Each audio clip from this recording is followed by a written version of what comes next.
MK, right? So here defined benefit obligation comes under the right here it says that the gratuity this regulatory framework applicable for this defined benefit obligation is the Gratuity Act number 12 of 1983, and they have given right such defined benefit obligation is post employee benefit obligation need and the ability recognize see the liability recognized in the statement of financial position is the present value of the defined benefit obligation at the reporting date. The calculation is performed annually by the qualified actuary as using the projected unit credit method, which we discussed, right? Remeasurement of the defined benefit liability, which comprise actuary gains and losses, are recognized immediately in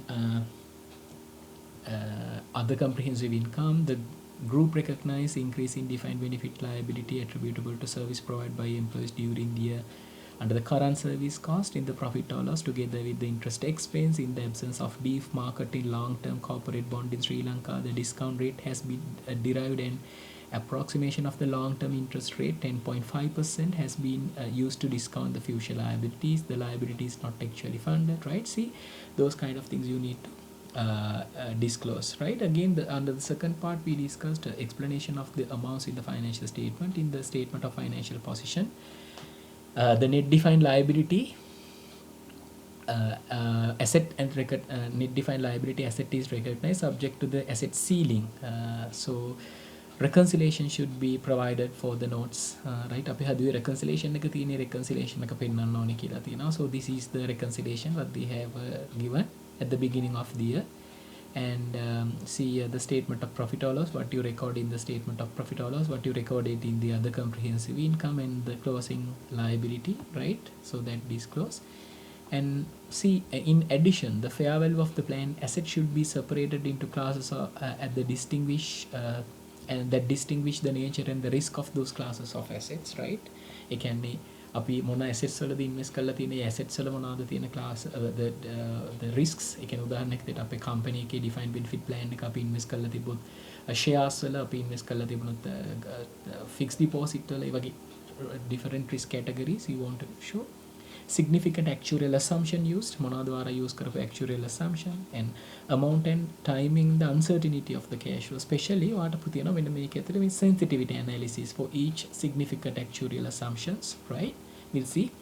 An indication of effect of the plan of the future cash flows provided, discounting a description of the funding arrangement, right? Make a discounting karapu, disclosing a funding description of funding arrangement, expect contribution to the plan in the next period, and information about the maturity profile of the defined benefit obligation. Covered the defined benefit obligation mature, right? Those information.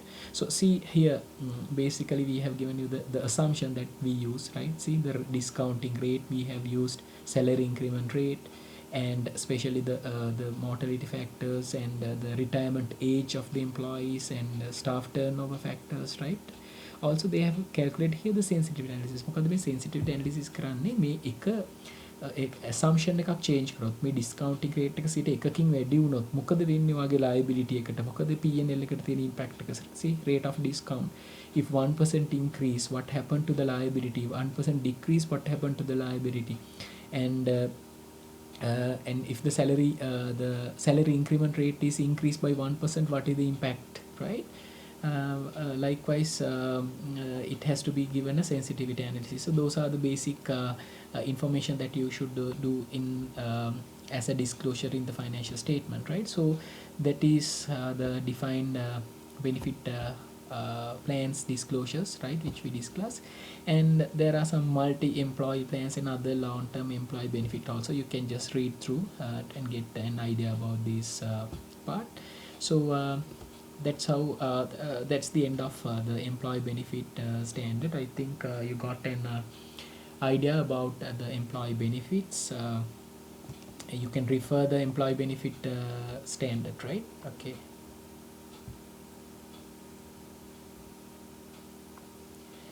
Hope you got an idea about this. I guess you clear about the basics what we discussed under the employee benefit.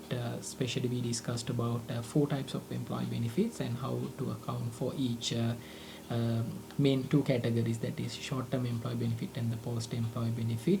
So with that knowledge, you can attend to the past paper questions in your uh, uh, uh, the past papers. If you get the past papers, you can attend to that questions, right? So thanks for watching this video, right? Thank you.